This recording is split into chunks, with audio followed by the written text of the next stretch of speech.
اور بخاری شریف بار بار دکھاتے ہیں. ہم آپ کو بخاری دکھا دیتے ہیں. بخاری شریف کے اندر آپ کہہ رہے تھے افضلیت کا انکار رہے تھے, علی کو افضل کہتے ہو, دلیل دو. تو میں نے پھر کہتے ہیں جناب کہ بعد نبی کون افضل ہے, میں نے زہرا کا بتایا تو برا مان گئے. دلیل دو, میں نے قرآن پہ ہاتھ, مجھ سے وہ کہنے لگے بعد نبی کون افضل, میں نے زہرا کا بتایا. اور بھائی ہم اس لیے برا مانتے ہیں کہ علی مرتضیٰ سے بغاوت ہے, قطعیت کے ساتھ, تواتر کے ساتھ, متواتر عن علی. امام صاحب نے کہا ہے کہ علی مرتضیٰ کوفے کے منبر پہ بیٹھ کے کہتے تھے لوگوں خبردار, نبی پاک کے بعد ابو بکر افضل ہے, پھر عمر افضل ہے. لہٰذا جو ابو بکر عمر کو نبی پاک کے بعد افضل مطلق نہ مانے وہ علی مرتضیٰ کا باغی ہے, وہ علی پاک کا باغی ہے. آپ بخاری بار بار کرتے ہیں, 3671 نمبر بخاری پڑھیں.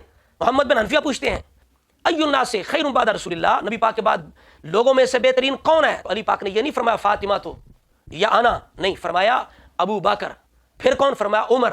آپ بتائیں, یہ بخاری ہے. آپ بار بار کہتے ہیں کہ باغی کو بخاری کی روایت سے دکھاؤ, باغی کو بخاری کی روایتوں کی حقیقت چھپاؤ گے. کتنی روایتوں کی حقیقت چھپا. تو آپ کتنے یہ روایتوں کی حقیقت چھپا رہے ہیں, قرآن کی حقیقت چھپا رہے ہیں. 3671 نمبر روایت کے اندر علی مرتضیٰ کی زبان سے بخاری سے نبی پاک کے بعد مطلق جو افضل ہے وہ ابو بکر صدیق ہے. سمجھ آ رہی؟ یہ آپ کے افضلیت والا عقیدہ بھی حل ہو گیا, علی مرتضیٰ کی زبان سے بخاری سے حل ہو گیا. آپ علی مرتضیٰ کے باغی ہوئے, قرآن کے امام حسن کی صلح کے کس کس کے باغی نکلے؟ آپ اس نے معاویہ کو باغی کہہ رہے تھے.